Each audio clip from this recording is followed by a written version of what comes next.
السلام علیکم ورحمۃ اللہ وبرکاتہ. جزاک اللہ خیر. شیخ صاحب میرا سوال تھوڑا لمبا ہے. ایک مسلمان نما منکر حدیث سے میری بات ہو رہی تھی کل، تو اس نے یہ حدیث بیان کی ہے کہ اپنا بخاری کی کہ حیض والی عورت سے مباشرت کرنا جائز ہے کہ حضرت عائشہ سے روایت ہے کہ میں اور رسول اللہ صلی اللہ علیہ وسلم دونوں مل کر ایک برتن سے غسل کرتے اور دونوں جنبی ہوتے اور میں حیض سے ہوتی اور آپ صلی اللہ علیہ وسلم حکم کرتے، میں ازار باندھ لیتی اور پھر آپ مجھ سے مباشرت کرتے اور آپ اعتکاف کی حالت میں اپنا سر میری طرف نکال دیتے اور میں اس کو دھوتی اور حیض سے ہوتی. وہ کہتا ہے جی کہ یہ جو حدیث ہے یہ قرآن کی اس آیت کے صریح خلاف ہے جس میں اللہ سبحانہ و تعالیٰ نے فرمایا ہے کہ وَلَا تُبَاشِرُوهُنَّ وَأَنْتُمْ عَاكِفُونَ ایک، اور دوسرا اللہ سبحانہ و تعالیٰ نے یہ فرمایا ہے کہ وَيَسْأَلُونَكَ عَنِ الْمَحِيضِ قُلْ هُوَ أَذًى فَاعْتَزِلُوا النِّسَاءَ فِي الْمَحِيضِ وَلَا تَقْرَبُوهُنَّ حَتَّى يَطْهُرْنَ، یہ جب تک پاک نہ ہو جائیں ان کے قریب نہ جاؤ. اور اس حدیث میں رسول اللہ صلی اللہ علیہ وسلم مباشرت کر رہے ہیں حیض والی عورت سے، تو اس بارے میں ذرا بتائیے تفسیر سے کہ یہ کیا دونوں قرآن کی آیت میں اور حدیث میں کوئی تضاد ہے یا کیا ہے؟ السلام علیکم. وعلیکم السلام ورحمۃ اللہ. یہ جو صحیح بخاری کی حدیث آپ نے پڑھی ہے اس میں ایسے کوئی الفاظ نہیں ہے کہ رسول اللہ صلی اللہ علیہ وسلم اعتکاف کی حالت میں اپنی بیویوں سے مباشرت فرماتے تھے. اعتکاف کی حالت میں تو آپ صلی اللہ علیہ وسلم مسجد میں ہوتے تھے اور اگر سر دھونے کی ضرورت ہوتی تھی تو آپ مسجد سے ہی سر اپنے حجرے کی طرف جو ہے وہ لے جاتے، تو حجرے سے وہ عائشہ صدیقہ رضی اللہ تعالیٰ عنہ اس کی کنگھی کر لیتی تھی. وہ حجرے میں ہوتی تھی، آپ مسجد میں ہوتے تھے، تو سر میں کنگھی کرنا یا سر دھونا تو یہ ایک چونکہ انسانی تک ضرورت ہے تو آپ یہ کرتے تھے، لیکن مباشرت جو ہے وہ بالکل ثابت نہیں حالت اعتکاف میں. تو یہ تو صحیح بخاری کی حدیث قرآن کے خلاف نہ ہوئی. دوسری جو بات ہے کہ قرآن کریم میں یعنی حیض والی عورتوں سے دور رہنے کا حکم دیا. فَاعْتَزِلُوا النِّسَاءَ، فَاعْتَزِلُوا کا مطلب ہوتا ہے کہ ان سے اعتزال کرو، دور ہو جاؤ. تو انہیں منکرین حدیث کو کہا کہ قرآن کہتا ہے حیض والی عورتوں سے دور ہو جاؤ، تو پھر تم ایسا کرو کہ تم یہودیوں کی طرح حیض والی عورتوں سے دور ہو جاؤ. یہودی جو ہے نا، جب کوئی حائضہ عورت ہوتی تھی تو اس کے ہاتھ کا کھانا نہیں کھاتے تھے. وہ اگر کوئی کھانا پکاتی تھی، روٹی پکاتی تھی، سالن وہ نہیں کھاتے تھے. اب یہ جو منکرین حدیث ہیں وہ حائضہ عورتوں کے ہاتھ کی پکی روٹی بھی کھاتے ہیں، کھانا بھی کھاتے ہیں، ان کے ساتھ اٹھتے بیٹھتے بھی. تو فاعتزلوا پر تو یہ عمل نہیں کرتے، تو قرآن پر ان کا عمل نہیں ہے، تو یہ منکر قرآن ہوئی. اگر ان کا یعنی اس سے مراد یہ رہے کہ فاعتزلوا سے مراد بالکل بائیکاٹ ہی کرنا ہے، اس کو بالکل قریب نہیں جانا. اگر اس کا معنی وہ لیں جو کہ مسلمان لیتے ہیں کہ فاعتزلوا النساء کا مطلب یہ ہے کہ ان کے ساتھ جمع نہیں کرنا. قرآن کریم جو ہے وہ حیض والی عورت سے جمع کرنے سے منع کر رہا ہے، تو یہ تو بالکل ٹھیک ہے. مسلمانوں کو منع کر دیا گیا ہے کہ اگر کوئی عورت بیمار ہے تو اس کے ساتھ میاں جو ہے اپنی بیوی والے تعلقات نہیں قائم کرے گا، اس حالت میں جب وہ پاک ہے گی اس کے بعد کرے گا. اب جو صحیح بخاری کی حدیث ہے جس میں عائشہ صدیقہ رضی اللہ تعالی عنہا فرماتی ہیں کہ یعنی میں حاضر ہوتی تھی اور اظہار باندھ لیتی تھی اور اللہ کے رسول مباشرت فرماتے تھے، تو مباشرت جو ہے وہ آپ کا لیٹ جانا ہے، اپنی بیوی کے ساتھ لیٹ جانا ہے چارپائی پر، جمع کرنا نہیں ہے. میاں اور بیوی دونوں ایک چارپائی پر لیٹ گئے، زمین پر اکٹھے لیٹ گئے، بیوی جو ہے اس نے سلوار باندھ رکھی ہے، اظہار باندھ رکھا ہے، شرمگاہیں دونوں جو ہیں وہ علیحدہ علیحدہ ہیں اور لیٹ گئے ہیں، تو یہ تو کوئی ناجائز بات تو ہوئی نا. یہ تو قرآن کریم کی کسی آیت کے خلاف نہیں ہے. اور آدھے صحیح بخاری کی حدیث کا اور صحیح بخاری کی یہ حدیث مختلف سندوں کے ساتھ موجود، جمع نہیں ہوتا تھا، میرے غیر جمع نہیں فرماتے تھے حالت حیض میں. تو صحیح بخاری کی حدیث قرآن کے ساتھ ہی ٹکراتی. انہیں کہیں کہ بھائی اگر عورت بیمار ہو جاتی ہے تو وہ نجس بالکل نہیں ہو جاتی کہ اب اس کے ساتھ بائیکاٹ کرنا ہے. اب میاں بیوی دونوں اکٹھے بھی نہیں رہ سکتے، اب ایک دوسرے کا پکا ہوا کھانا بھی نہیں کھا سکتے، اب جو ہے وہ دونوں ایک چرپائی پر لیٹ بھی نہیں سکتے. ہاں جو منع کیا گیا وہ جمع ہے، وہ اظہار نہیں اتارے گی بیوی، سلوار نہیں اتارے گی، جمع نہیں کریں گے میاں بیوی حالت حیض میں.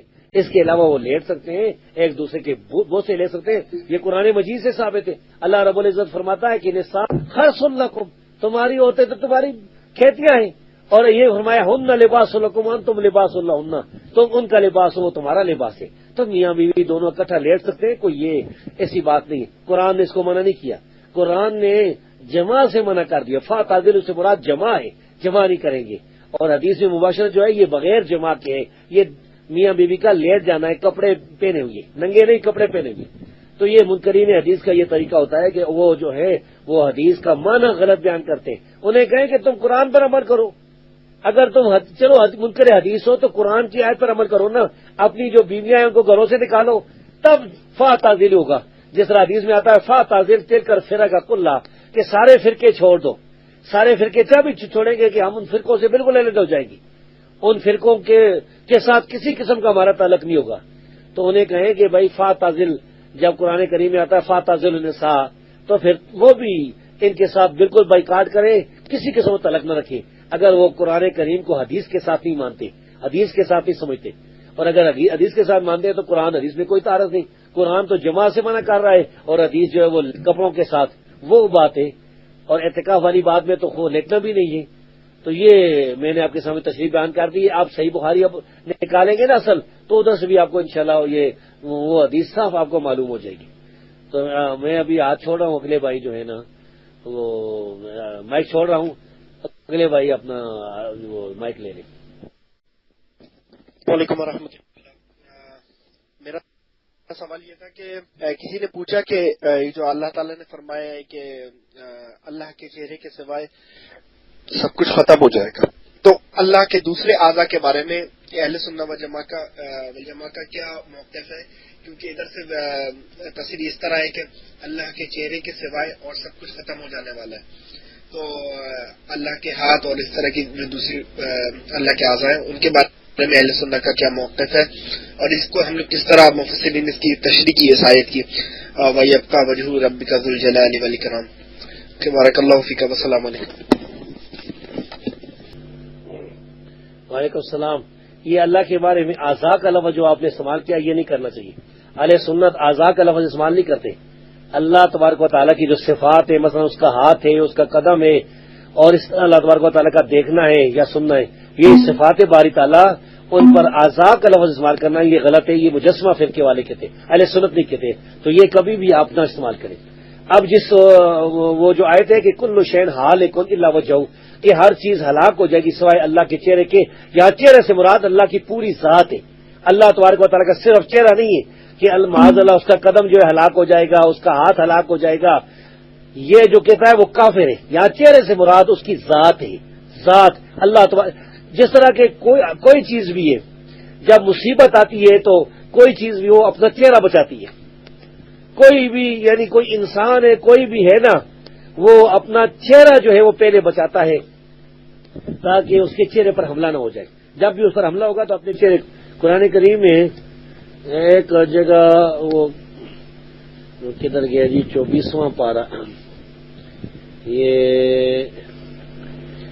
آ گیا جی. میں بھی آپ کو ایک بتاتا ہوں آیت کریمہ. بسم اللہ الرحمن الرحیم. قرآن کریم میں سورۃ الزمر میں اللہ رب العزت نے فرمایا افمن یتقی بوجہہ سوء العذاب یوم القیامہ وقیل للظالمین ذوقوا ما کنتم تکسبون. ہے کوئی کیا وہ جو اپنے چہرے کے ساتھ اپنے آپ کو عذاب سے بچانے کی کوشش کرے گا، یعنی اس کے ہاتھ بھی ختم، اس کے پاؤں بھی ختم، اپنے آپ کو نہیں بچا سکے گا. اب چہرہ ہے، چہرے پر اس کے عذاب جو ہے آگ کی لپٹیں لگ رہی ہیں، تو چہرے کے ساتھ اب وہ بچانے کی کوشش کرے گا. تو چہرہ تو آخری چیز ہے. تو یہ چہرہ جو ہے نا، یعنی دنیا کی جو مخلوقات ہیں وہ مخلوقات اپنے آپ چہرے کو جو ہے وہ بچاتی ہے سب سے پہلے. تو چہرہ سے مراد پورا جسم ہوتا ہے. تو اللہ تبارک و تعالیٰ کی جو ذات ہے مخلوقات سے مشابہ نہیں ہے. اللہ رب العزت نے یہ جو فرمایا یہ سے مراد اس کی ذات ہے. اللہ تبارک و تعالیٰ باقی رہے گا، کائنات تباہ ہو جائے گی، وہ خود باقی رہے گا، اس کی صفات باقی رہیں گی. اللہ کی صفات، اس کی ذات جو ہے نا وہ اسی کا، یعنی وہ صفات اللہ تبارک و تعالیٰ کی ذات ہے. اللہ کی ذات، اس کی صفات ایک ہی چیز ہے. اور اللہ تبارک و تعالیٰ کی صفات بھی مخلوق نہیں ہے، اللہ کی ذات بھی مخلوق نہیں ہے. یہ ساری مخلوق کائنات تباہ ہو جائے گی، اللہ تبارک و تعالیٰ باقی رہے گا. باقی قرآن کریم میں غالباً اس طرح کی اور بھی جو ہے آیات ہے، تو اس کا یہی مطلب ہے کہ اس کی ذات مراد ہے. ابھی میں مائک چھوڑ رہا ہوں، دوسرے بھائی جو السلام علیکم ورحمۃ اللہ وبرکاتہ. شیخ محترم، سوال یہ ہے کہ الرحمن علی العرش استوى، یہ قرآن کریم میں آیت ہے. ثم استوى علی العرش، یہ بھی ایک قرآن کریم میں آیت ہے. اب میں نے ایک اہل بدعت سے یہ جب بات کہی تو وہ کہتا ہے کہ قرآن میں یہ کہاں لکھا ہوا ہے کہ اللہ 7 آسمانوں کے اوپر عرش ہے اور اس پہ جو ہے اللہ اس عرش کے اوپر جو مستوی ہے، اور عرش سے تم لوگوں نے کیا استدلال لیا ہوا ہے؟ کیا عرش سے مراد جو ہے کرسی ہے؟ اور جو ہے اس کے بعد اس نے ایک اور جو ہے بات کہی کہ سیدنا موسیٰ علیہ الصلوۃ والسلام اپنی بیوی کے ساتھ جا رہے ہوتے ہیں اور جب انہیں آگ کے انگارے نظر آتے ہیں اور گرمی کی ضرورت ہوتی ہے، ان کی بیوی کو سردی لگ رہی ہوتی ہے، ایسے کچھ واقعہ قرآن کریم کے اندر موجود ہے. تو وہ جو ہے وہاں سے کچھ آواز آتی ہے کہ موسیٰ میں تیرا رب ہوں. تو جو ہے وہاں پھر اللہ کس طرح سے موجود ہو گئے جبکہ وہ آسمان پہ ہیں تمہارے یعنی ہمارے مطابق؟ تو وہ عرش کے اوپر مستوی ہیں، آسمان پہ ہیں، تو پھر وہ وہاں کیسے موجود ہو گئے؟ تو چند ایک اس طرح کی باتیں کی. تو شیخ محترم تھوڑی سی اس میں روشنی ڈال دیجئے تاکہ مجھے جو سمجھ آ سکے، اور آئندہ کبھی کوئی ایسی بات ہو تو ایک تو میں خود بھی سمجھ لوں، دوسرا ہے کہ کبھی کوئی بات کرے اس طرح تو میں اس کو بھی سمجھا سکوں. بہت شکریہ شیخ محترم. السلام علیکم ورحمۃ اللہ وبرکاتہ. وعلیکم السلام ورحمۃ اللہ وبرکاتہ. قرآن کریم میں 7 مقامات پر اللہ تبارک و تعالیٰ نے فرمایا کہ اللہ جو ہے عرش پر مستوی ہے. تو عرش عربی زبان میں تخت کو کہتے ہیں. عربی جو زبان ہے لغت عرب میں عرش تخت کو کہتے ہیں. یہ عرش کا لفظ اور جگہ بھی استعمال ہوا ہے. مستوی کہتے ہیں بلند ہونے کو. تو اللہ تبارک و تعالیٰ اپنے عرش پر جو ہے وہ بلند ہوا. قرآن کریم میں اللہ رب العزت فرماتا ہے کہ آمن تم من فی السماء، کیا تم اس سے نہیں ڈرتے جو آسمان پر ہے کہ تمہیں زمین میں دسا دے؟ تو آسمان پر اللہ کا ہونا قرآن سے ثابت ہے. اس کے بعد آتے ہیں حدیث کی طرف. صحیح مسلم کی واضح حدیث ہے، رسول اللہ صلی اللہ علیہ وسلم نے ایک لونڈی سے پوچھا تھا کہ اللہ کدھر ہے؟ اس نے کہا اللہ فی السماء، اللہ آسمان پر ہے. اب دوسری حدیث ہے، اور اسی ان حدیث اور صحابہ کرام جو کے آثار اور اجماع امت سے ثابت ہے کہ اللہ تعالیٰ 7 آسمانوں سے اوپر اپنی عرش پر ہے. ایک اور حدیث میں آتا ہے کہ غالباً زینب رضی اللہ تعالی عنہا نے فرمایا تھا کہ اللہ تعالیٰ نے 7 آسمانوں کے اوپر سے میرا نکاح اللہ کے رسول کے ساتھ کرایا تھا. اور اسی طرح اور بھی روایات ہیں. سیدنا عبداللہ بن مسعود رضی اللہ تعالیٰ عنہ نے فرمایا، یہ صحیح روایت ہے، کہ زمین سے لے کر آسمان دنیا تک تقریباً 500 سال کا فاصلہ ہے. پھر دوسرے آسمان تک 500 سال کا فاصلہ، پھر تیسرے آسمان تک، چوتھے آسمان تک، 5ویں تک، 6ویں تک، 7ویں تک. پھر فرمایا 7ویں آسمان سے اوپر کرسی ہے، اس سے اوپر یعنی اللہ تبارک و تعالیٰ ہے. اللہ تعالیٰ کرسی سے اوپر، عرش سے اوپر مستوی ہے. ایک تو یہ بات ہوئی. اس کی بہت سی دلائل ہیں، تو ان میں سے کوئی دلائل میں نے بیان کر دی. اب وہ موسیٰ علیہ السلام کا جو واقعہ اس نے بیان کیا ہے، تو موسیٰ علیہ السلام کے واقعے میں یہ نہیں کہ اللہ تعالیٰ خود آ گیا تھا، خود اللہ تعالیٰ کو طور پر موجود ہو گیا تھا. اس میں قرآن میں تو یہ کوئی نہیں، حدیث میں بھی نہیں ہے، نہ کسی صحابی نے فرمایا ہے. قرآن میں یہ ہے کہ موسیٰ علیہ السلام نے درخت کی طرف سے آواز سنی تھی. اللہ تبارک و تعالیٰ نے 7 آسمانوں کے اوپر سے اللہ تعالیٰ نے موسیٰ علیہ السلام کو آواز دی، اور وہ آواز موسیٰ علیہ السلام نے سنی درخت کی طرف سے. وہ اس طرف سے آواز آئی تھی، درخت کے اندر سے بھی آواز نہیں آئی تھی، اس طرف سے آواز آئی تھی. تو درخت کی طرف سے آواز آنا، یہ اس کا یہ مطلب کہاں سے آ گیا کہ اللہ تعالیٰ جو ہے وہ دنیا میں آگے اس درخت میں داخل ہو گیا تھا؟ معاذ اللہ، یہ تو شریک کفر ہے. انہیں کہے کہ جس نے آپ سے بات کی اسے کہے کہ تو کون ہے؟ تو شیعہ قادیانی ہے تو کون ہے؟ کس مذہب سے تیرا تعلق؟ عیسائی ہے، یہودی ہے. اگر وہ کہتا کہ میں حنفی ہوں تو اسے کہے کہ تو پھر امام ابو حنیفہ کا مخالف ہے، تو اپنے حنفی علماء کا مخالف ہے. اور تیرے تو امام حنیفہ اسے کافر سمجھتے تھے جو اللہ کو عرش پر نہیں مانتا، جیسا کہ شرح عقیدہ طحاویہ میں لکھا ہوا ہے. اور جو شخص کہتا ہے کہ میں اللہ کو عرش پر مانتا ہوں لیکن مجھے یہ پتہ نہیں کہ اللہ تعالیٰ 7 آسمانوں سے اوپر، یعنی یہ عرش 7 آسمانوں سے اوپر ہے یا کدھر پر ہے، یہ تو ہماری شرح عقیدہ طحاویہ میں لکھا ہوا ہے. امام حنیفہ نے تو اس آدمی کو کافر قرار دیا. اسے کہے کہ اگر تو حنفی ہے تو پھر تو امام حنیفہ کے فتوے سے کافر ہو چکا ہے. بریلوی ہے تو بریلوی بھی اپنے آپ کو حنفی سمجھتے ہیں، بریلوی دیوبندی تو اپنے آپ کو پکے حنفیت کے ٹھیکیدار سمجھتے ہیں. تو گیا اپنے امام کے فتوے سے، تو وہ گیا، اسے کہے اپنے ایمان کی خیر منا کلمہ پڑھ. ویسے بھی حنفیوں کو تو چاہیے کہ ہر مہینے میں 2 دفعہ یہ کلمہ پڑھیں. اچھا، وہ جو حدیث ہے نا اللہ تبارک و تعالیٰ کے بارے میں کہ اللہ تعالیٰ آسمان پر ہے، وہ صحیح مسلم میں موجود ہے. یہ دوسری جو ہے حدیث ہے یہ اور کتابیں موجود ہیں. مثال کے طور پر امام عثمان بن سعید الدارمی کی جو کتاب ہے نا اس پر بشر بن غیاث المریضی پر جو اس نے رد لکھا ہے بہت بہترین، اس میں موجود ہے اور دوسری کتابوں میں موجود ہے ہماری. اور یہ اس میں بھی دیکھ سکتے ہیں جو حافظ ذابی کی کتاب العلو ہے، العلو للعلی الغفار. حافظ ذابی رحمہ اللہ نے جو 2 جلدوں میں تحقیق کے ساتھ چھپی ہے کتاب لکھی ہے، اس میں بھی یہ باتیں موجود ہیں. تو ہم چیلنج کے ساتھ یہ سامنے پیش کر سکتے ہیں. اور امام حنیفہ کا جو قول ہے یہ تو حنفیوں کتاب شرح عقیدہ طاغیہ میں ابن ابی العز الحنفی نے لکھا ہوا ہے، انہوں نے یہ بیان کیا ہے. تو انہیں کہیں بھائی اپنے ایمان کی خیر بناؤ. اور دوسرا ایک مسئلہ آپ کو بتا دوں، یہ دیوبندی بریلوی جو ہے نا، یہ حنفی، یہ تینوں فرقے، ان کو چاہیے کہ ہر مہینے میں 2 دفعہ کلمہ پڑھ کے مسلمان ہو. یہ مسئلہ میں اپنی طرف سے نہیں کہہ رہا ہوں، فتاوی شامی میں لکھا ہوا ہے. فتاوی شامی اس کی جو پہلی جلد ہے اس میں لکھا ہوا ہے کہ یعنی عوام کو چاہیے کہ اپنا تجدید ایمان جو ہے وہ بلکہ روزانہ، میرے خیال ہے وہ فتاوی شامی، ایک منٹ فتاوی شامی ہے. اچھا جی، السلام علیکم. کتاب لانے کے لیے میں چلا گیا تھا. یہ اب میرے ہاتھ میں فتاوی شامی ہے. اس کو کہتے ہیں رد المختار، یہ دور مختار کی شرح ہے. فتاوی شامی صفحہ 42 سے غالباً کدھر گیا جی؟ صفحہ 42 سے 42 نہیں 32 کیا لکھا ہے جی؟ یہ میں بھول گیا بھائی، مہینے میں 2 دن نہیں ہے بھائی، میں بھول گیا ہوں. لکھا ہے کہ ول احتیاط یہ ہے ان یجدد الجاہل ایمانہ کل یوم، جاہل آدمی روزانہ اپنا ایمان جو ہے تازہ کرے. یعنی دیوبندیوں بریلی جتنے جاہل ہیں سارے جاہل اس وقت اور خود مانتے ہیں کہ وہ جاہل ہیں. تو ان سب جاہلوں کو چاہیے کہ روزانہ ایک دفعہ کلمہ پڑھے، کلمہ پڑھ کے مسلمان ہو. وہ یجدد نکاح امراتی ہند شاہدین فی کل شہر مرتن او مرتین، اور ہر مہینے اپنی بیوی کے ساتھ جو نکاح کیا تھا 2 گواہوں کے سامنے اس کو دوبارہ پڑھائیں.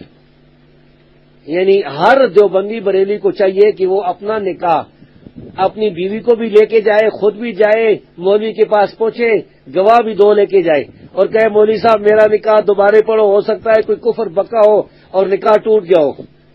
اور یہ کام، یہ اگر مسئلہ مولوی ان کے دیوبندیوں بریلی کے مولوی اپنے عوام کو بتائیں تو مار مار کے لوگ انہیں تختہ بنا دیں.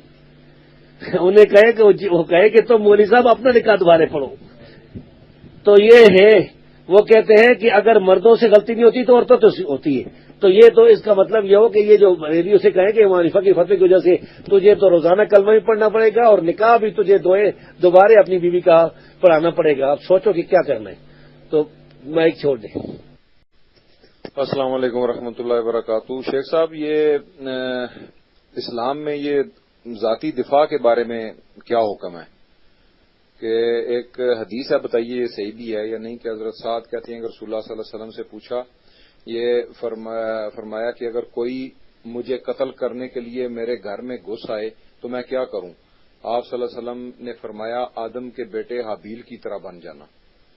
تو کوئی آپ کے گھر میں آ جاتا ہے تو آپ کیسے اپنا دفاع کریں؟ السلام علیکم. میرا خیال ہے 2 منٹ سے پہلے میں آگے بھائی 2 قسم کی حالتیں ہیں. ایک حالت ہے کہ فتنے ہونا، مسلمانوں کے درمیان لڑائی جاری ہو، مسلمانوں کے درمیان جھگڑا فساد ہو، صحیح پس میں لڑ رہے ہیں.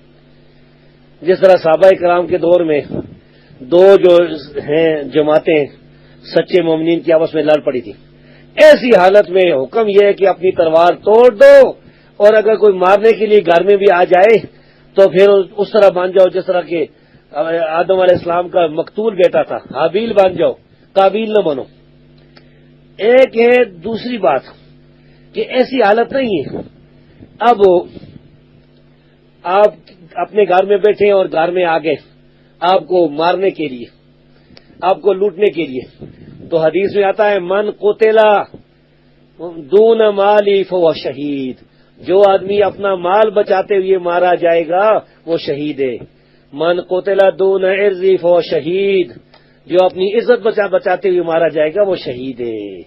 اور اسی طرح صحیح مسلم کے اندر ایک اور حدیث ہے جسے ہم اپنے رسالے الحدیث میں شائع کر چکے ہیں کہ رسول اللہ صلی اللہ علیہ وسلم سے ایک صحابی نے مسئلہ پوچھا، فرمایا کہ اگر ایک ڈاکو میرے گھر میں آ جائے لوٹنے کے لیے میں کیا کروں؟ آپ نے فرمایا تم اسے اللہ سے ڈراؤ۔ انہوں نے کہا اگر اللہ سے نہ ڈرے، آپ نے فرمایا مسلمانوں کو آواز دو، آؤ مسلمانوں میرے ساتھ یعنی تعاون کرو، دفاع کرو، اگر کوئی بھی نہ آئے تو تم اس سے لڑو، اگر تم مارے گئے تو تم شہید ہو، وہ مارا گیا تو وہ جہنمی ہے۔ صحیح مسلم کی اس حدیث سے ثابت ہوا کہ آپ اپنا ذاتی دفاع کر سکتے ہیں، اگر آپ مارے گئے اور وہ مارا گیا تو مردار ہے، وہ جہنمی ہے۔ تو بھائی یہ علیحدہ مسئلہ ہے اور وہ فتنوں والا علیحدہ مسئلہ ہے۔ فتنوں والی تو خیر ہے، آج کل تو ایسی بات ہے نہیں، تو یہ آج کل تو دوسرے فتنے ہیں، یعنی جس میں ڈاکو ہیں، جس میں عزت پر حملہ کرنے والے ہیں، تو ایسی حالت میں اپنا دفاع کرنا چاہیے۔ اور اسی لیے تو حدیث ہے کہ مومن قوی جو ہے وہ اللہ کو زیادہ پسند ہے کمزور مومن سے۔ تو میرا خیال ہے کہ آپ کو یہ بات سمجھ آ گئی ہوگی۔ اب اگلے بھائی جو ہے اپنا سوال کریں۔ لیکن یہ حوالے سے ایک بات آ گئی ذہن میں، تو وہ پوچھنا پہلے تھا کہ یہ جو نبی صلی اللہ علیہ وسلم نے فرمایا کہ اس سے لڑو، تو یہ حکم کیا واجب کے اس میں ہے یا آپ کے اوپر منحصر ہے کہ آپ لڑنا چاہتے ہو، یا اس کو چھوڑ دو کہ آپ وہ سامان لے کے چلے جائیں؟ اگر آپ کے دل میں ڈر ہے، یا صحیح بات ہے کہ کبھی مومن اللہ کے نزدیک، مسلمان اللہ کے نزدیک زیادہ وہ پسندیدہ ہے، لیکن فرض کریں کہ اگر آپ اپنے گھر والوں کی وجہ سے وہ سوچتے ہیں کہ نہیں گھر والوں کو نقصان نہ پہنچے، وہ لوگ تعداد میں زیادہ ہو، تو کیا یہ حکم اس زمرے میں ہے کہ آپ کی مرضی پہ منحصر ہے کہ آپ جانے دو اس کو جو لے کے جانا ہے، یا آپ کے لیے ضروری ہے، واجب ہے کہ نبی صلی اللہ علیہ وسلم نے فرمایا کہ لڑو اس سے، اس طرح کی بات؟ تو ہم اس کو کس زمرے میں لائیں گے؟ السلام علیکم۔ وعلیکم السلام۔ اس کا جواب بہت آسان ہے کہ یہ واجب نہیں ہے، یہ مستحب اور افضل ہے۔ واجب نہیں ہے، ایسی حالت میں تو انسان کلمہ کفر بھی کہہ سکتا ہے، جیسا کہ قرآن مجید اور دوسری حدیث سے ثابت ہے، تو یہ افضل، بہتر اور اس طرح استحباب والی یہ بات ہے۔ تو میرا خیال ہے آپ کو سمجھ آ چکی ہے، یہ واجب نہیں ہے بات۔ ہاں جی، مائک چھوڑ دیں، اس سے زیادہ کیا جواب دیں؟ السلام علیکم ورحمۃ اللہ وبرکاتہ۔ شیخ صاحب، وہ حضرت سعد رضی اللہ عنہ جو ہے صحابی رسول، اب وہ کیا ایسی کوئی حدیث ہے شیخ صاحب کہ حضرت سعد رضی اللہ عنہ کے قبر پہ بھی عذاب ہوا؟ میں نے کچھ اس طرح کی ابھی کچھ دن پہلے ہی جو ہے یہاں ہمارے بھائیوں سے سنی تھی، تو میں جو ہے بڑا حیران ہوا کہ ایک صحابی رسول کی قبر میں بھی عذاب ہوا یا ہو رہا ہے۔ تو ذرا سا شیخ صاحب اس کے روشنی ڈال دیں تاکہ مجھے سمجھ آ سکے کہ اس حدیث کا مطلب کیا ہے یا حدیث کیا ہے اس کے اندر ایگزیکٹلی، اور اس کا اگر کوئی ریفرنس بھی ہو۔ بہت شکریہ جی، السلام علیکم ورحمۃ اللہ وبرکاتہ۔ وعلیکم السلام ورحمۃ اللہ وبرکاتہ۔ یہ جو آپ پوچھ رہے ہیں تو یہ سعد بن ابی وقاص رضی اللہ تعالیٰ عنہ کی بات نہیں، بلکہ سیدنا سعد بن معاذ رضی اللہ تعالیٰ عنہ کی بات ہے۔ تو سعد بن معاذ رضی اللہ تعالیٰ عنہ کو قبر میں کوئی عذاب نہیں ہوا، کسی قسم کا کوئی عذاب نہیں ہوا، کسی روادی ثابت نہیں، صرف یہ ثابت ہے کہ وہ جب قبر میں دفن کیا گیا تو قبر نے ایک جھٹکا دیا ہے۔ قبر جو ہے ایک جھٹکا دیتی ہے ہر آدمی کو۔ سعد بن معاذ رضی اللہ تعالیٰ عنہ کو قبر میں کوئی عذاب نہیں ہوا، کسی قسم کا کوئی عذاب نہیں ہوا، کسی روادی ثابت نہیں، صرف یہ ثابت ہے کہ وہ جب قبر میں دفن کیا گیا تو قبر نے ایک جھٹکا دیا ہے۔ قبر جو ہے ایک جھٹکا دیتی ہے ہر آدمی کو۔ قبر کا جھٹکا جو ہے یہ حق ہے، یہ حدیث سے ثابت ہے، قبر نے جھٹکا دیا۔ اب یہ جھٹکا جو ہے حافظ صاحب کہتے ہیں یہ عذاب میں سے نہیں، یہ اس طرح کی بات ہے جس طرح مومن جو ہے وہ بیمار ہو جاتا ہے، اس کو بخار ہو جاتا ہے، اس کو سر درد ہو جاتا ہے، اس طرح کی بات ہے۔ تو قبر کا جھٹکا برحق ہے، قبر نے ایک جھٹکا دیا تھا اور پھر فوراً ہی وہ جھٹکا جو ہے وہ موقوف ہو گیا تھا، یعنی عذاب کی کوئی قسم نہیں ہے، انہیں عذاب نہیں دیا گیا۔ اور جو بھی مرتا ہے، آپ سننے والے مریں گے، میں مروں گا، جو ہی مرے گا، قبر ایک جھٹکا ضرور دے گی۔ مومن ہے جو بھی ہے، قبر جھٹکا ضرور دے گی۔ تو قبر کا یہ جھٹکا ہے بھائی، اسے اس صحابی کو قبر نے جھٹکا دیا تھا، رسول اللہ صلی اللہ علیہ وسلم نے فرما دیا، اور آپ نے فرما دیا ان للقبر ضمۃ، قبر کا ایک جھٹکا ہوتا ہے۔ یہ اگر کوئی آدمی اس سے بچ جاتا تو سعد بن معاذ بچ جاتے، لیکن یہ عذاب قبر کی قسم نہیں ہے، اس کا عذاب قبر کے ساتھ کوئی تعلق نہیں ہے۔ ہاں، یہ تو دوسری اخروی زندگی میں جاتے ہوئے بس ایک جھٹکا دیا گیا ہے، اس کے بعد وہ ان کی جو اسی حالت میں ہے، وہ یعنی جنت میں ہے، وہ جنت کے دروازے ان کے لیے کھلے ہوئے ہیں۔ یہ تو وہ ثابت ہے جن کے لیے عرش اللہ رب العزت کا حل گیا تھا، عرش جو ہے اس میں حرکت تو جو ہے ہو گئی تھی ان کے ساتھ، یعنی ان کی محبت کی وجہ سے عرش جو ہے اللہ رب العزت کا وہ ہل گیا تھا، تو کسی قسم کا انہیں عذاب نہیں ہوا، کوئی کسی قسم کی بات، یہی حدیث ہے، میرا خیال ہے آپ نے یہی بات سنی ہوگی، اس کے علاوہ اگر کوئی اور بات آپ کے ذہن میں تو آپ مجھ سے پوچھ لیجیے. مائک چھوڑ دیں. السلام علیکم ورحمۃ اللہ وبرکاتہ. شیخ صاحب، یہ بخاری کی ایک حدیث اس نے ریفر کی تھی کہ حضرت علی رضی اللہ تعالیٰ عنہ سے جو ہے وہ زنا ثابت ہے، تو یہ بخاری میں آتا ہے کتاب المغازی میں کہ رسول اللہ صلی اللہ علیہ وسلم نے حضرت علی کو خالد بن ولید کے پاس بھیجا کہ لوٹ کا مال کا 5واں حصہ ان سے لے آئیں. میں ان لوگوں میں سے تھا جنہوں نے حضرت علی کو برا سمجھا، انہوں نے وہاں غسل کیا. اب بریکٹ میں یہاں پہ یہ ہے کہ ایک لونڈی سے صحبت کی. میں نے خالد سے کہا کہ تم دیکھتے ہو علی نے کیا کیا. خیر جب ہم رسول اللہ صلی اللہ علیہ وسلم کے پاس آئے تو میں نے آپ سے یہ قصہ بیان کیا. آپ نے فرمایا بریدہ کیا تو علی سے دشمنی رکھتا ہے؟ میں نے عرض کی جی ہاں. آپ نے فرمایا علی سے دشمنی مت رکھ، ان کا خمس جو میں اس سے زیادہ حصہ ہے. تو وہ یہ کہہ رہا تھا کہ دیکھیں انہوں نے کیا کیا، اور رسول اللہ صلی اللہ علیہ وسلم نے اس حدیث کے مطابق ان پر پردہ ڈالا ہے کہ اس کو خمس ادا کرو بجائے اس کے کہ ان کے اوپر کوئی آپ الزام تراشی کریں. تو لونڈی کا جو مقام ہے وہ اسلام میں وہ بھی بتائیے اور اس حدیث پر بھی روشنی ڈالیے. جزاک اللہ خیر. وعلیکم السلام ورحمۃ اللہ. یہ یعنی حالت جہاد میں یہ لونڈیاں حاصل ہوتی ہیں. مسلمان جب کافروں سے جہاد کرتے ہیں نا تو کافروں کی عورتیں لونڈیاں بن جاتی ہیں، ان کے مرد غلام بن جاتے ہیں. تو یہ حالت جہاد کا وقت ہے. جہاد سے فارغ ہوئے، مسلمانوں کو اللہ تعالیٰ نے فتح دی، کافروں کو شکست ہوئی تو ان کی عورتیں لونڈیاں بن گئی. اب لونڈیاں جو ہیں وہ پھر تقسیم ہوتی ہے لشکر میں، لونڈیاں لشکر میں تقسیم ہو گئی. اب کچھ لونڈیاں جو ہیں وہ سیدنا علی رضی اللہ تعالیٰ عنہ کے حصے میں آئی، اور جو خمس ہے ظاہر ہے کہ مال غنیمت میں سے خمس 5واں حصہ وہ رسول اللہ صلی اللہ علیہ وسلم کے لیے بھی ہے، جیسا کہ قرآن کریم سے ثابت ہے. تو وہ جو ایک لونڈی ان لونڈیوں میں سے علی رضی اللہ تعالیٰ عنہ نے اپنے حصے میں سے اس کو پسند کر لیا، تو اب لونڈی جو ہے وہ لونڈی جب اپنے مالک کے قبضے میں آتی ہے تو اس کی بیوی بن جاتی ہے. اس کا مالک کے قبضے میں آنا ہی نکاح ہے. لونڈی جو ہے اس کے لیے علیحدہ نکاح کی کوئی مسئلہ نہیں ہے. اسلام میں لونڈی جو ہے وہ مالک کی بیوی ہوتی ہے.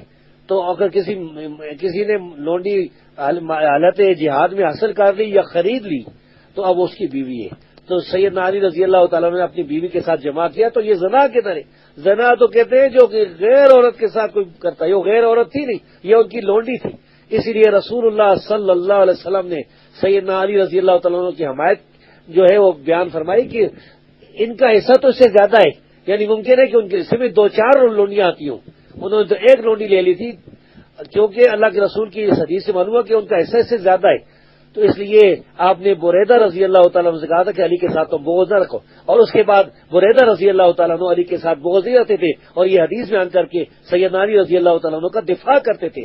تو اب انہیں کہیں کہ بھائی تم صحیح بخاری کی حدیث کو توڑ موڑ کر غلط جو ہے آگے پیچھے سے کاٹ کر پیش نہ کرو، یہ طریقہ تمہارا صحیح نہیں ہے. اس طرح تو عیسائی بھی کرتے ہیں، قرآن کریم کی آیتوں کو توڑ موڑ کے پیش کرتے ہیں. تم ایسا نہ کرو، اور ایسا کرو گے تو ذلیل ہوگی جس طرح بھی ذلیل ہوگی. جی مائک میں چھوڑو. تو یہ زنا نہیں ہے، یہ تو اپنی لونڈی جو اپنی بیوی ہوتی ہے اس کے ساتھ جمع ہے اور یہ جائز ہے بالکل. یہ جو عرش کے اوپر ہونے کے بارے میں جو بات آتی ہے اس میں یہ بھی آتا ہے کہ سما اللہ تعالیٰ فی سما سے پہلے فی بھی آتا ہے اور علی عرش تو اللہ بھی آتا ہے. سو مجھے اس کا پوچھنا تھا کہ اللہ اور فی میں ہم لوگ تصریح کس طرح کریں گے جب دونوں کی بات آ جاتی ہے کہ میں یا پر. تو میرا خیال ہے کہ میں شاید سمجھا سکوں میری بات کہ ان دونوں پہ ہم لوگ تصریح کس طرح کریں گے. دونوں الگ الگ چیزیں بنتی ہیں اگر ہم سے کوئی پوچھے اللہ اور فی میں. اچھا السلام علیکم، میری آواز آ رہی ہے کہ نہیں؟ بتائیں جی، آواز آپ بھائیوں تک پہنچ رہی کہ نہیں؟ وائس اوکے ہوگی. تو بھائی انہیں اس کا جواب یہ ہے کہ عربی زبان میں فی جو ہے فی اس کا ہر جگہ معنی میں نہیں ہوتا، ان نہیں ہوتا، بلکہ اس کا معنی علا اوپر بھی ہوتا ہے. فی کا معنی اوپر بھی ہوتا ہے عربی زبان میں، اور یہ عام طالب علموں کو بھی پتا ہے عربی زبان کے کہ فی بمعنی علا بھی آتی ہے. قرآن کریم میں اللہ رب العزت فرماتا ہے کہ سیرو فی الارض، زمین میں سیر کرو. کیا نبی صلی اللہ علیہ وسلم کے زمانے میں لوگ زمین میں سیر کرتے تھے؟ زمین میں کس طرح سیر کرتے تھے؟ فی کو اگر آپ اندر میں کریں گے تو اس کا مطلب ہے کہ زمین کے نیچے سرنگیں بنا کے اب سیر کرو. تو اللہ کے رسول کے زمانے میں تو سرنگیں، یہ فی بمعنی اعلیٰ ہے، اوپر لوگ سیر کرتے تھے، زمین پر چلتے تھے. اس طرح فرعون کا جو قول ہے کہ میں تمہیں جو ہے سولی دے دوں گا فی جذوع النخل، کھجور کی ٹہنیوں میں، تو ٹہنیوں میں نہیں، ٹہنیوں پر باندھ کر اس نے وہ سولیاں دی ہیں ان کو جادوگروں کو. تو فی بمعنی اعلیٰ بھی آتا ہے. فی السماء کا مطلب ہے علی السماء، علی العرش، اور فی السماء دونوں کا ایک مطلب ہے. یعنی فی بمعنی اعلیٰ ہے، علی السماء اللہ آسمان پر ہے، فی اعلیٰ کو کہتے ہیں. اور اس کی اور بہت سی مثالیں ہوں گی جو مجھے ابھی یاد نہیں آ رہی ہیں. دو تو مثالیں میں نے آپ کو فٹوفٹ دے دی ہیں، اور بھی بہت سی مثالیں ہیں. یہ تو میرے خیال ہے یہ شرح میں تعامل جو عام کتاب ہے اس کی نحو کی، اس میں بھی یہ مسئلہ لکھا ہوا ہے جہاں تک مجھے یاد پڑتا ہے. تو انہیں کہیں کہ بھائی تم عربی زبان سیکھنے کی کوشش کرو، اگر نہیں آتی تو کوئی بات نہیں، جاہل ہو اگر تو علماء سے رابطہ کرو، علماء سے پوچھو کہ فی بمعنی اعلیٰ بھی آتا ہے کہ نہیں. تو فی بمعنی اعلیٰ ہے یہاں پر. السلام علیکم ورحمۃ اللہ. شیخ صاحب، یہ قادری مقلد کا ایک کہنا ہے کہ حضرت عیسیٰ علیہ السلام جہاں یہ کہتے ہیں کہ وہ کوڑی کو باذن اللہ کے حکم سے ٹھیک کرتے ہیں اور مردے میں جان اللہ کے حکم سے ڈالتے ہیں، وہاں پر آیت میں آتا ہے کہ بے اذنی، میں اپنے حکم سے کرتا ہوں.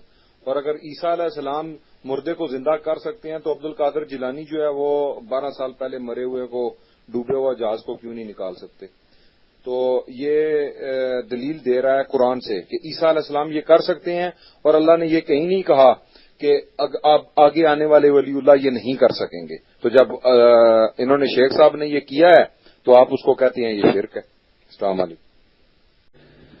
وعلیکم السلام ورحمۃ اللہ. یہ عیسیٰ علیہ السلام یہ نہیں کہتے بِإِذْنِ. اب یہ دیکھیں میں آپ کو بتاتا ہوں، یہ جو بریلوی ہے نا اس نے کیسا دھوکہ دیا ہے. یہ سورۃ المائدہ ہے، سورۃ المائدہ کی آیت نمبر 110 سے اللہ رب العزت، بلکہ 109 سے میں سناتا ہوں. یہ ویسے یہ آیتیں جو ہے نا یہ سننے کے قابل ہیں. اللہ رب العزت فرماتا ہے اعوذ باللہ من الشیطان الرجیم یوم یجمع اللہ الرسل، اس دن کو یاد کرو جب اللہ رسولوں کو اکٹھا کرے گا، رسولوں کو جمع کرے گا. فیقول ماذا اجبتم، تو اللہ کہے گا تمہیں کیا جواب دیا گیا، لوگوں نے تمہیں کیا جواب دیا تھا. قالوا لا علم لنا، رسول کہیں گے اے اللہ ہمارے پاس کوئی علم نہیں. انک انت علام الغیوب، بے شک تو جو ہے غیب جاننے والا ہے.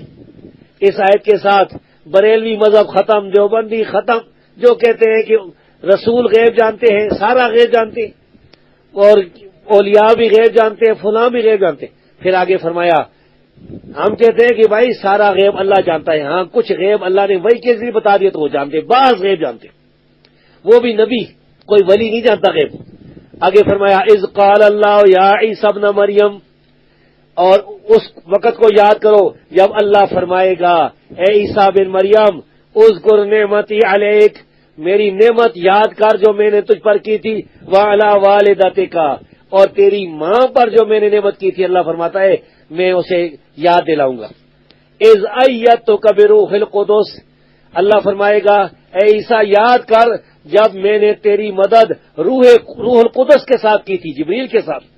تو کلم الناس فی المہد وکہلا، تو لوگوں سے باتیں کرتا تھا بچپن میں بھی گود میں بھی، یعنی ماں کی گود میں 1-2 دن کا 3 دن کا بچہ، وکہلا اور بوڑھا ہو گیا تب بھی باتیں کرتا تھا.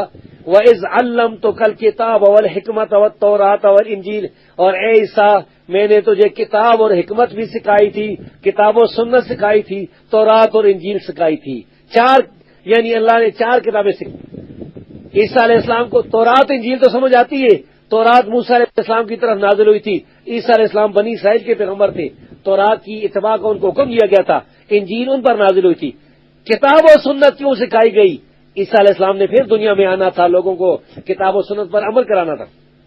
پھر فرمایا وَإِذْ تَخْلُقُ مِنَ الطِّينِ كَهَيْئَةِ الطَّيْرِ بِإِذْنِي، اور اے عیسیٰ یاد کر جب تو مٹی سے پرندے بناتا تھا پرندوں کی طرح میرے اذن کے ساتھ میرے اذن، تم بے اذنی سے مراد اللہ کا اذن ہے، عیسیٰ کا اذن نہیں ہے۔ انہیں کہو کہ بھائی دھوکہ کیوں دیتا ہے، مغالطہ کیوں کرتا ہے، یہ کیوں کرتا ہے، کیا ہم جو ہے کہ ہمیں عربی نہیں آتی؟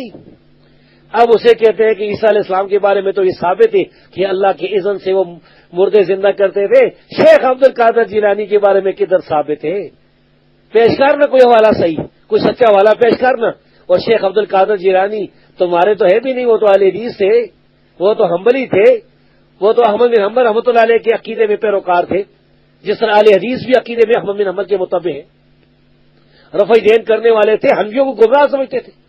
انہوں نے جو گمراہ فرقے لکھے ہیں اپنی کتاب بنیاد الطالبین میں، ان میں بعض اصحاب ابی حنیفہ کو ذکر کیا ہے، بعض حنفیوں کو ذکر کیا ہے، تو بعض حنفیوں میں کہیں دیوبندی بریلوی بھی نہ ہو۔ انہیں چاہیے کہ وہ اپنی چارپائی کے نیچے ذرا دیکھ لیں، لاٹھی پھیر لیں، کہیں وہ یہ ان میں نہ شامل ہو۔ تو انہیں کہیں کہ بھائی شیخ عبد القادر جیلانی ہو یا کوئی آدمی بھی، اس کا اگر ثابت ہے کوئی کرامت صحیح سند کے ساتھ تو وہ جو ہے وہ آپ ہمیں بتا دیں، اور اگر کرامت ثابت نہیں تو پھر جھوٹ نہ بولیں۔ آپ کو میں ایک کرامت سناؤں، یہ ہمارے والد صاحب بیان کرتے ہیں۔ میرے والد صاحب جب جیل میں تھے نا، بھٹو کا دور تھا، تو انہوں نے بھٹو کے خلاف تقریر کی، والد صاحب جیل میں چلے گئے اور لوگ بھی گئے۔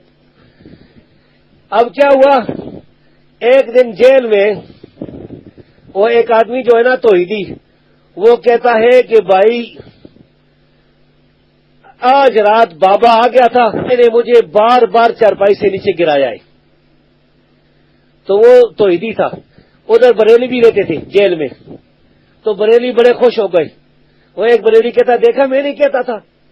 انہوں نے کہا یار میرے ساتھ تو بڑی بری ہوئی ہے، میں بابے کو نہیں مانتا تھا، رات کو بابا آ گیا اور مجھے چارپائی سے بار بار نیچے پھینکتا رہا، بڑی ماری ہوئی۔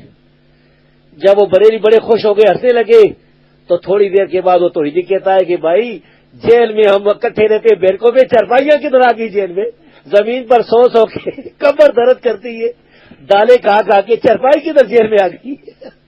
تو وہ بھاگ گئے بریلی۔ تو اس طرح کی کرامتیں جھوٹی جو ہیں، انہیں کہے کہ بھائی جھوٹی کرامتیں بیان نہ کریں، بھائی کوئی سچی بات ہے تو ٹھیک ہے، علی الراس والعین۔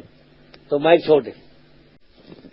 احناف جو بولتے ہیں مطلب کہ ولی کے بغیر بھی نکاح ہو جاتا ہے، تو مجھے یہ پوچھنا تھا کہ وہ اس بارے میں دلیل کیا دیتے ہیں؟ اور ایک حدیث پڑھی تھی بلوغ المرام میں، اس لیے کہ شوہر دیدہ عورت کے لیے ولی کا اختیار باقی نہیں رہتا، یعنی کہ جو عورت نکاح میں رہ چکی ہو کسی کی، تو اس کے لیے ولی کا اختیار باقی نہیں رہتا۔ تو اس کا کیا مطلب ہے؟ کیا وہ ولی مطلب کہ اس کا اختیار باقی نہیں ہے تو اس کو ہم لوگ کس معنی میں لیں گے؟ اور احناف کیا دلیل دیتے ہیں کہ وہ ولی ضروری نہیں ہے؟ السلام علیکم۔ اوکے، میں ریپیٹ کرتا ہوں۔ دیکھیے، پہلے ایک سوال تو یہ تھا کہ احناف اس بارے میں کیا دلیل دیتے ہیں کہ شادی کے لیے ولی ضروری نہیں ہے۔ اور ایک اور حدیث میں نے پڑھی تھی جس میں یہ تھا کہ شوہر دیدہ عورت کے لیے نبی صلی اللہ علیہ وسلم نے فرمایا کہ اس کے لیے مطلب کہ ولی کا اختیار باقی نہیں رہتا۔ تو اس حدیث سے ہم لوگ کیا سمجھیں گے کہ جو عورت نکاح میں رہ چکی ہو تو اس کے لیے ولی کا اختیار کم ہو جاتا ہے، یہ کیا ہوتا ہے؟ اور احناف کے بارے میں بتا دیں کہ وہ لوگ کیا دلیل دیتے ہیں کہ ولی ضروری نہیں۔ السلام علیکم۔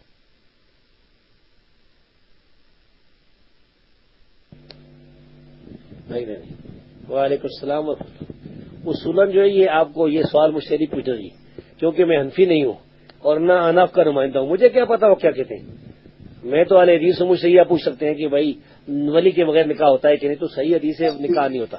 لیکن چلے پھر جو کچھ مجھے معلومات ہے، کیونکہ ہو سکتا ہے کوئی حنفی یا دیوبندی بریلوی کہے کہ نہیں ہم یہ نہیں کہتے، تو جہاں تک مجھے معلومات ہے وہ یہ کہ وہ صحیح حدیث کے منکر ہیں حنفی، تو وہ کہتے ہیں کہ قرآن میں یہ شرط نہیں ہے کہ ولی کا ہونا جو ہے ضروری ہے، تو یہ ان کی دلیل جو ہے وہ کافی نہیں ہے۔ ہم کہتے ہیں قرآن میں ہر بات کا ہونا ضروری نہیں ہے، رسول اللہ صلی اللہ علیہ وسلم کی حدیث بھی قرآن کی طرح حجت ہے، بلکہ اجماع بھی مسلمانوں کا جو ہے وہ بھی بالکل زبردست حجت ہے، بلکہ بعض جگہ تو اجماع کو حدیث سے بھی زیادہ قوی قرار دیے گئے۔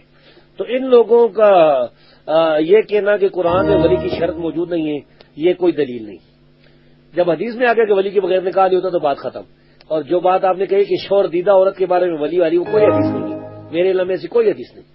صرف یہ مسئلہ ہے کہ کنواری لڑکی ہے تو ولی جب اسے پوچھے گا تو اس کا خاموش رہنا جو ہے کافی ہے. اور شادی شدہ جو عورت ہوگی وہ زبان سے کہے گی کہ ہاں مجھے یہ نکاح قبول ہے. شادی شدہ ہو یا کنواری ہو، ولی کے بغیر نکاح نہیں ہوتا. ہاں ایسی کوئی حدیث نہیں ہے کہ ولی کے بغیر جو ہے وہ شوہر دیدہ جس نے پہلے شادی کر رکھی تھی اس عورت کا نکاح ہو سکتا ہے، ایسی کوئی حدیث نہیں ہے. تو ولی کے بارے میں بہت سی حدیث ہے اور ان میں سے مشہور حدیث لا نکاح الا ولی بھی ہے. تو میرا خیال ہے کہ میں نے آپ کی بات کا جواب دے دیا ہے. اب ایسا کرتے ہیں نا کہ 7 بجے جو ہے نا اس پروگرام کو اب ختم کر دیں گے. پھر وہ ہمارے بھائی جو قاسم بھائی انہوں نے بھی جانا ہے، ہم نماز کی تیاری کریں گے. تو یہ آپ کے کل سوالات جو ہیں نا انشاءاللہ 7 بجے تک یا اس سے پہلے یا 7 بجے تک جو ہے نا یہ پروگرام جائے گا. تو مائک چھوڑ دیں گی تاکہ اگلے بھائی سوال.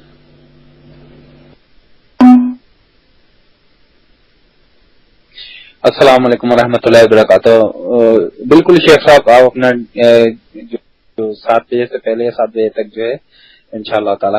اچھا شیخ صاحب، سوال یہ تھا کہ جو ہے مقلدین کا یہ کہنا ہے کہ امام شافعی کے مقلد تھے یہ امام بخاری رحمۃ اللہ علیہ، اور آپ لوگ کیوں تقلید کرتے ہیں جبکہ امام بخاری خود مقلد تھے. اور اسی طرح سے جو ہے وہ یہ بھی کہتے ہیں کہ جو امام احمد ابن حنبل جو ہیں یہ کہ جو ہے یہ سعودی عرب والے جو ہے مقلد ہیں، وہاں امام احمد ابن حنبل کو جو ہے فالو کیا جاتا ہے، ان کی تقلید کی جاتی ہے. تو آپ کیوں تقلید کرتے ہیں اور تقلید کو کیوں حرام قرار دیتے ہیں جبکہ یہ دونوں کے دونوں مقلد ہیں؟ شیخ صاحب مجھے اس کا تھوڑا سا جواب چاہیے تھا تاکہ ہم جو ہے ان کو جواب دے سکیں کہ کیا امام شافعی کے واقعی جو ہے امام بخاری رحمۃ اللہ علیہ مقلد تھے، یا جو ہے سعودی عرب میں جو لوگ ہیں علماء کرام ہیں کیا یہ بھی امام احمد ابن حنبل کے جو ہے مقلد ہیں، یا دراصل ہے کیا بات؟ تو اس کو تھوڑا سا جاننا ہے شیخ صاحب، بہت مہربانی ہوگی. السلام علیکم ورحمۃ اللہ وبرکاتہ. وعلیکم السلام ورحمۃ اللہ وبرکاتہ. امام بخاری کے بارے میں اگر بعض مقلدین یہ کہتے ہیں کہ مقلد تھے تو بہت سے مقلدین یہ بھی کہتے ہیں کہ وہ مقلد نہیں تھے بلکہ مجتہد تھے. یہ اب میں آپ کے سامنے کچھ حوالے بیان کرتا ہوں، لیکن ساتھ یہ بتا دوں کہ یہ جو کہتے ہیں نا کہ سعودی عرب میں امام احمد حنبل کے مقلد ہیں، یہ جھوٹ ہے. ہماری تو سعودی عرب میں جن سے ملاقات ہوئی ہے وہ کتاب و سنت پر عمل کرنے والے لوگ ہیں.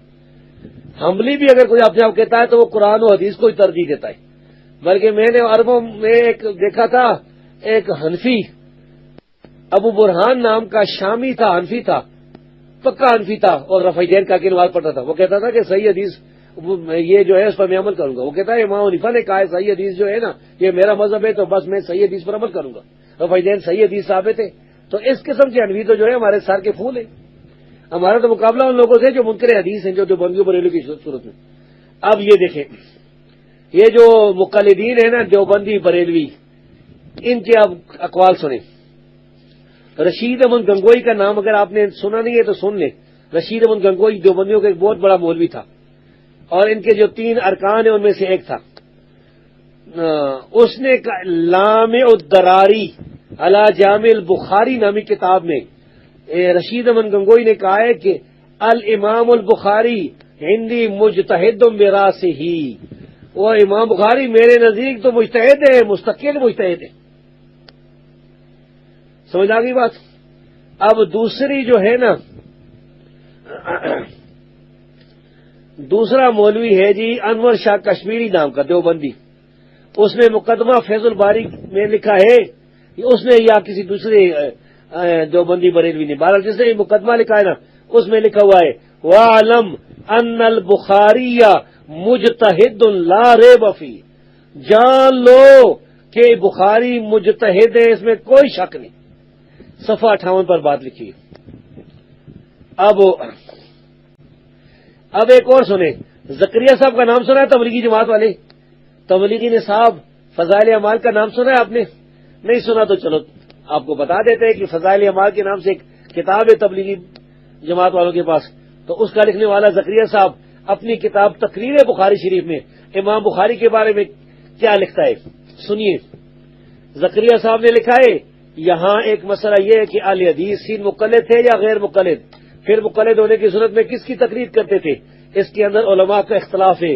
اور بات یہ ہے کہ جو آدمی بڑا ہوتا ہے اس کو ہر شخص چاہتا ہے کہ ہماری پارٹی میں شامل ہو جائے، کیونکہ اس میں تجاذب و کشش بہت ہوتی ہے اور ہر ایک اپنی طرف کھینچتا ہے۔ چنانچہ امام بخاری رحمہ اللہ کے متعلق غیر مقلدین تو کہتے ہیں کہ وہ غیر مقلد تھے اور مقلدین ان کو مقلد مانتے ہیں۔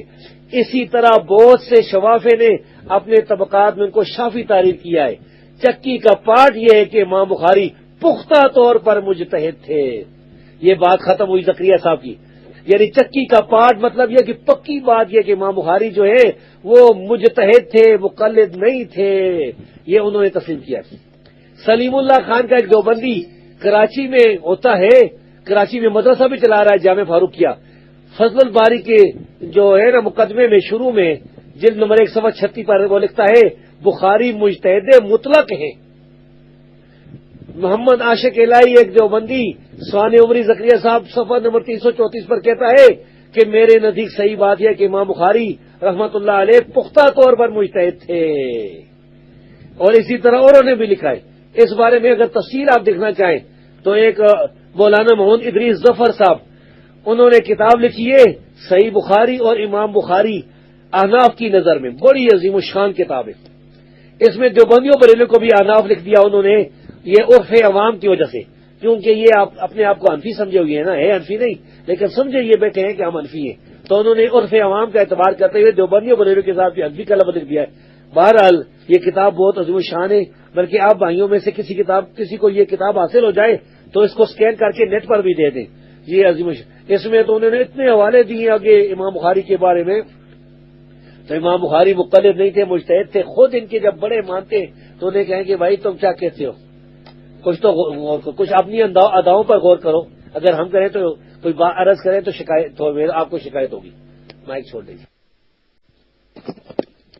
شیخ وہ جو نکاح کے حوالے سے سوال تھا وہ بلوغ المرام 838 نمبر حدیث ہے نکاح کے مسائل کے حوالے سے کہ ابن عباس رضی اللہ عنہ سے روایت ہے کہ نبی صلی اللہ علیہ وسلم نے فرمایا شوہر دیدہ عورت اپنے دوبارہ نکاح کے بارے میں اپنی ولی کی بنسبت خود زیادہ استحقاق رکھتی ہے اور کنواری سے اجازت لی جائے گی اور اس کا اذن اس کی خاموشی ہے۔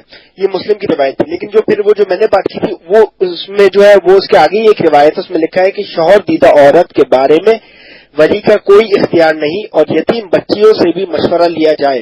اسے ابو داؤد اور نسائی نے روایت کیا ہے اور ابن حبان نے صحیح قرار دیا، تو وہ حوالہ تھا۔ دوسری بات میرا سوال یہ تھا کہ جو ارباب لفظ پاکستان میں بہت مشہور اور نام بھی رکھا جاتا ہے اور ارباب اختیار اور اس طرح بولا جاتا ہے، بلکہ ہم نے جو سنا تھا کہ ارباب کا مطلب ہے جس کے بہت سارے رب ہو، اور ابھی ایک دینی کتاب میں بھی مطلب کہ اہل حدیثوں کی کتاب تھی، اس میں لکھا تھا ارباب شہوات، تو اس کو ہم کس میننگ میں لیں گے؟ کیا اس کا مطلب یہی ہوتا ہے کہ جو شہوت کے جو بہت سارے رب ہیں اور اس طرح کی بات، یعنی کہ یہ غلطی ہے یا اس کا معنی کچھ اور نکلے گا؟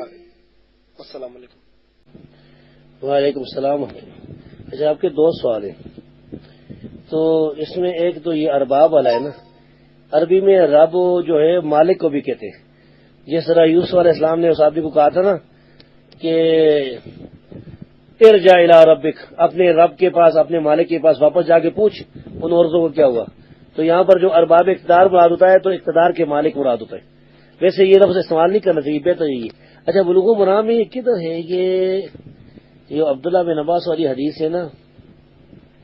ہاں، یہ الفاظ تو اس طرح ہیں کہ السیب حق بنفسہ من ولیہ، ولی کی نسبت جو ہے اس کو اپنے آپ کا زیادہ اختیار ہے، لیکن اس حدیث کا یہ مطلب نہیں کہ ولی کے بغیر وہ نکاح کر سکتی ہے۔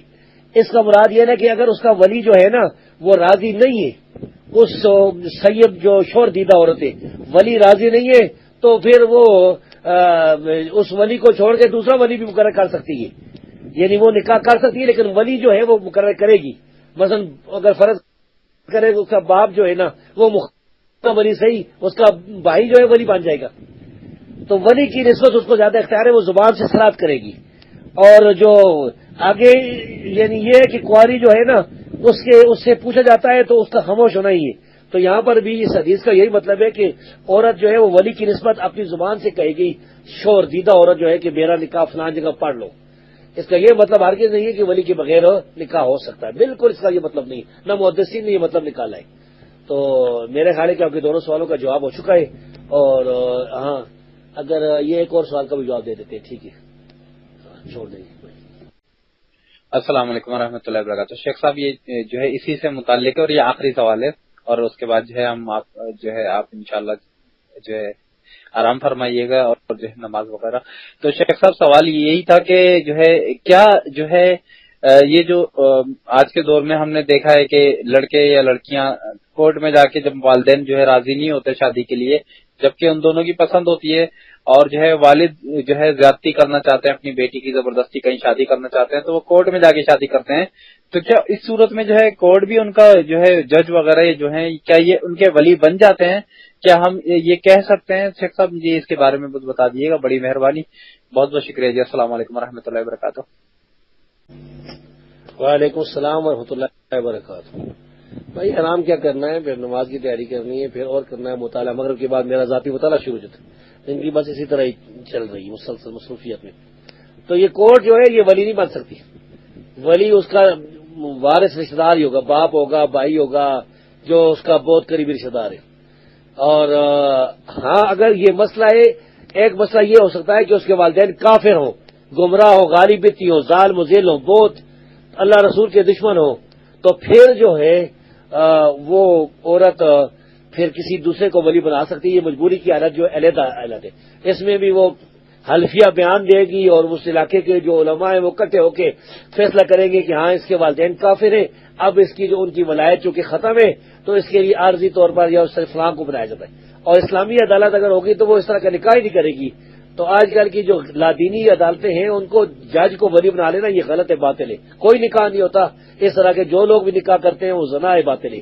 ہاں اگر ان کے والدین کافر تھے یا غالبتی تھے, گمراہ تھے, تو پھر وہ اسی محلے میں یا پھر علماء کی کمیٹی کو جو ہے وہ ولی بنا لیں, اس میں کسی کو قسمیں کھا کر لکھ کر باقاعدہ, تو پھر وہ مجبوری کی حالت میں ظاہر ہے کہ وہ دوسرے احکام ہوتے ہیں. تو یہ مسئلہ آپ کا یورپ میں ہو سکتا ہے. بہرحال وہ لڑکیاں جو اپنے گھروں سے نکل جاتی ہیں وہ بالکل ان کا کوئی نکاح نہیں ہوتا, یہ زنا ہے, لا نکاح. حدیث میں آتا ہے کہ ایما امرات نکاح بغیر اذن ولیھا فنکاح ہوا باطل, اس کا نکاح باطل ہے, باطل ہے. تو یہ میں نے آپ کا جواب دے دیا. اب بھائی انشاءاللہ اگر زندگی رہی تو اگلے ہفتے ملاقات ہوگی. آپ مجھے دعا میں یاد رکھیے.